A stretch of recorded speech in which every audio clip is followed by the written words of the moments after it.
I recently went on an adventure around Unova while attempting the Pokemon Nuzlocke challenge for the first time ever after being motivated by the best Nuzlocker on YouTube, Purple Cliff. Now, even if I have been playing Pokemon practically all my life, my knowledge about the game was pretty pathetic. I still can't memorize the type chart between Psychic, Dark, Ghost, and Fighting. I didn't know that there was a difference between physical and special attacks, and I didn't even know what stat moves were.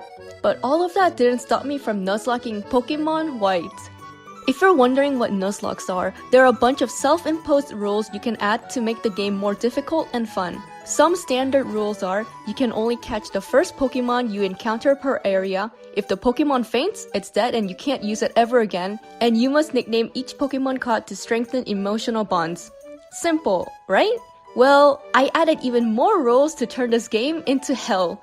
I can't use any items during battle, so no potions or X items. My Pokemon's levels cannot be higher than the next gym leader's highest level Pokemon, so that means I can't just sweep the game with a level 99 Samurott. No legendaries allowed. And finally, play on set mode. That means I don't get an opportunity to switch out my Pokemon after my opponent's faints. Got it? Well then, this is the journey of my Pokemon White Nuzlocke. Professor Juniper was kind enough to gift the town loser some of her Pokemons, so Sharon, Bianca, and I excitedly picked our starters. I didn't give the other two a second thought and immediately chose Snivy because it's my favorite Pokemon from the entire series.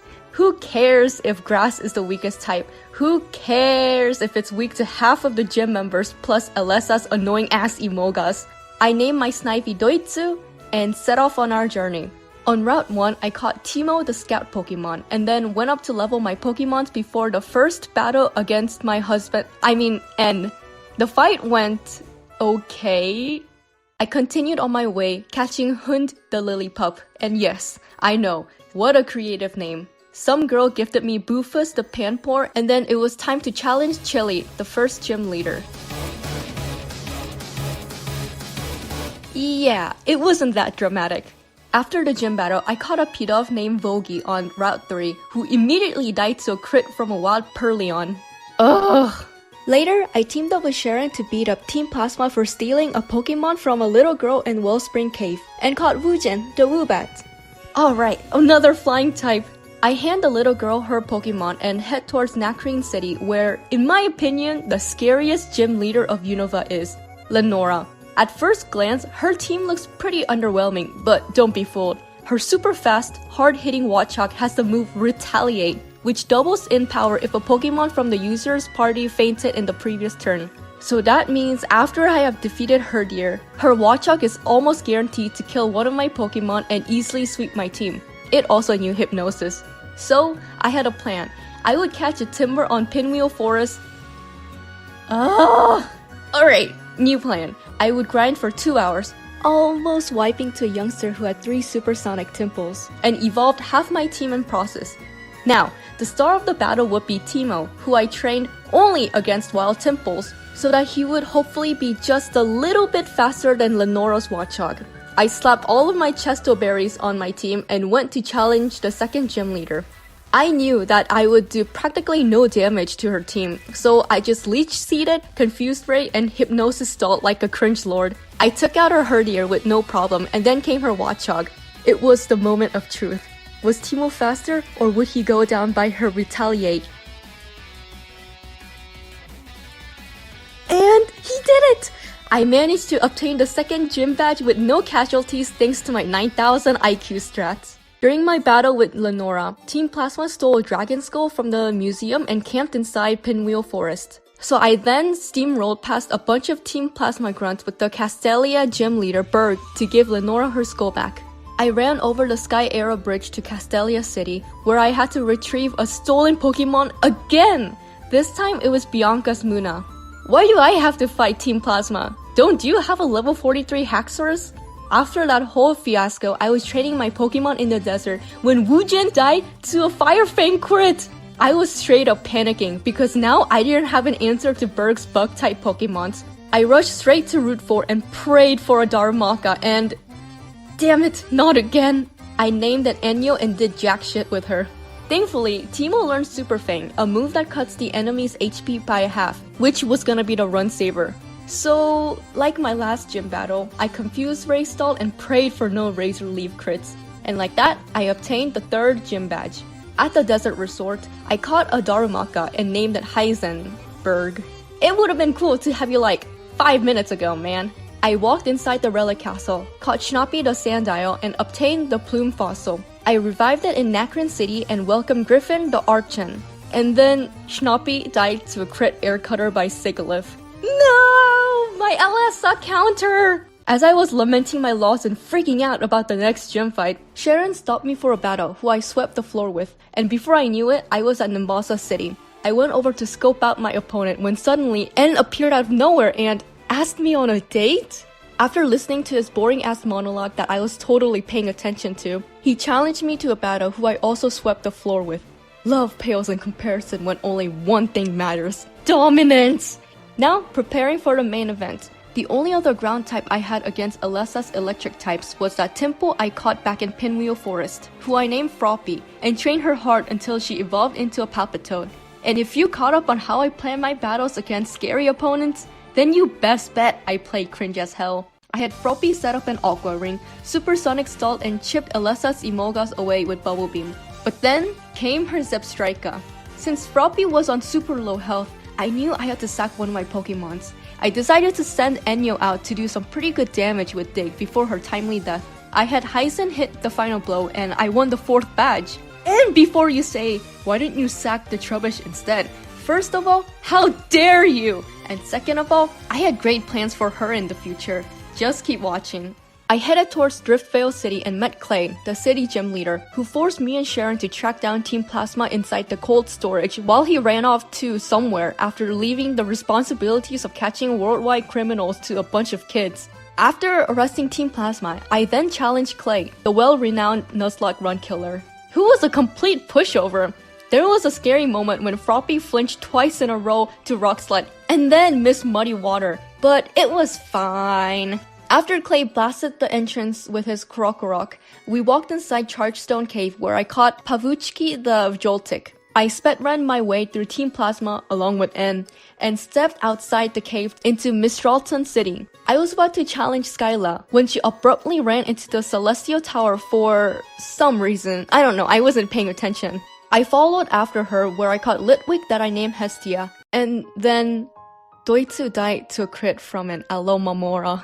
It's okay, he would have been useless against the next gym leaders anyways. After I rang the stupid bell tower, I walked back dejectedly to finally challenge Skyla, when I forgot to avoid this stupid triple battle trainer, which led to Pavuchki getting killed. Losing an important match right before the gym battle seems to be a reoccurring theme in this adventure. It's fine, I'll figure something out. And then, Heisen died to a crit from one of the trainers inside the gym. The only saving grace was to catch a Zebstrika on Route 7, and I had a foolproof plan to guarantee the encounter. You see, in that route, there are 3 Pokemons along with Zebstrika that are level 29. If I use Repel with the level 29 Pokemon in front of my party, then I ward off all Pokemons below level 29. I also played with the Dupe's Clause, which means if I encounter a Pokemon I already own, I can try again until I find one that I don't have. And since I already had Teemo the Watchog and Fungus, who I caught back on Route 6, I was able to catch Blitzcrank the Zebstrika. So with Blitzcrank and Ice Cream the Vanillish, who I caught back in Driftvale City, Skyla was defeated and I was granted the HM Surf. I excitedly ran into Twisted Mountain, quickly caught a boulder, and surfed across the river into Mistralton Cave for my guaranteed Axew, who I named Shyvana. While looking for new water encounters, I arrived at this island where some ranger gifted me an egg and Pele the Larvesta hatched. Oh, thank God I have a fire type against Brycen, the next gym leader who specializes in ice types and definitely not gonna get you killed right before the gym battle. After getting lost in the Twist Mountain and finally arriving in Icarus City, I challenged Brycen and led with Pele as he set out his Beartic, which I wasn't paying attention to because I thought it was gonna be an easy sweep when...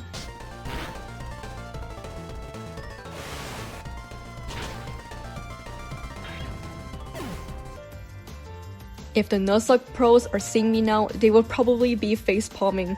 Pele's death was even more unforgivable due to the fact that I clearly wrote in my document to watch out for the Beartic Sprite in capital letters.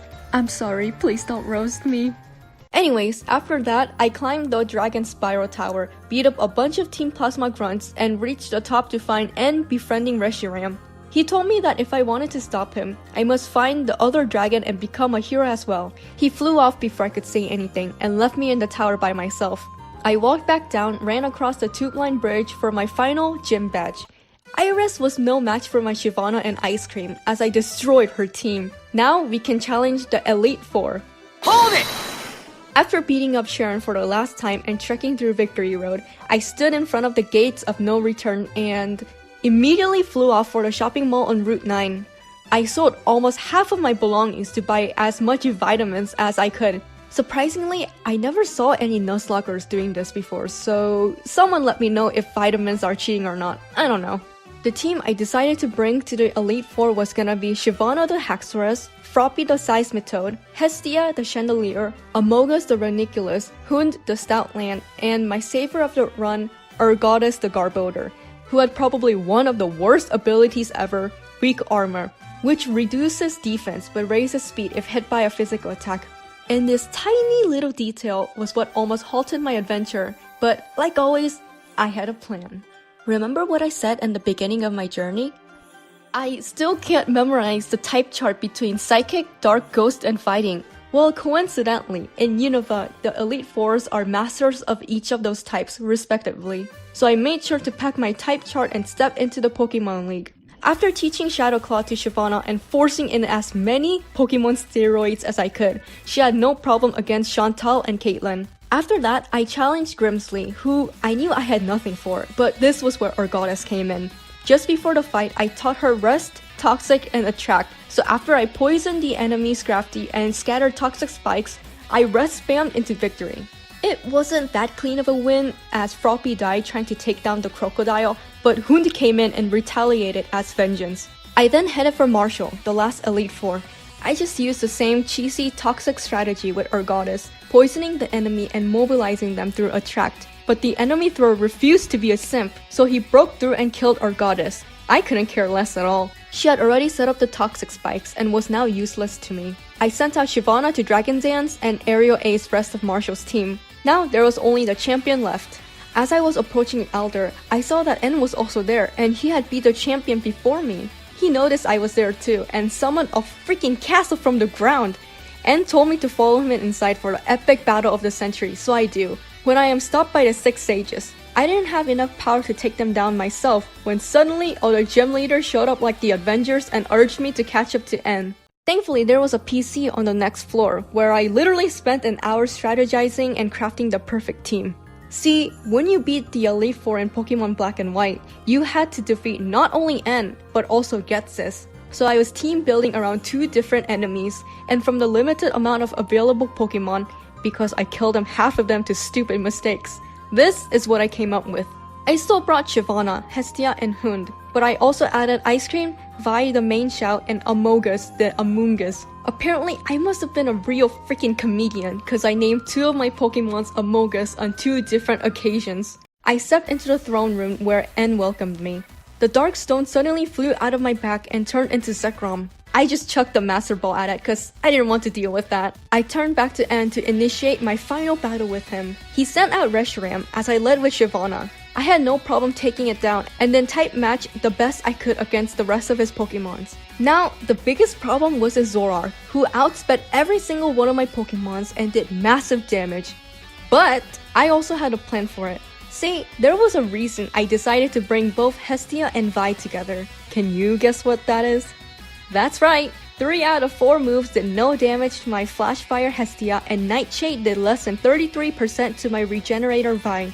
So that means I played for the long game, PP stalling until Zoroark ran out of Focus Blast moves. This annoying ass switcheroo lasted for 10 whole minutes before Vi had the chance to land a kill on Zoroark with a Drain Punch. After I defeated N, Ghetsis called him a failure and shoved him aside to challenge me. Whatever happens now, this was the last battle of my adventure. Yeah, after his Confagrigus missed Toxic, I set up Dragon Dance on Shyvana and one-shot the rest of his team. Getsis had a mental breakdown and Alder and Sharon took him away, leaving En and I alone.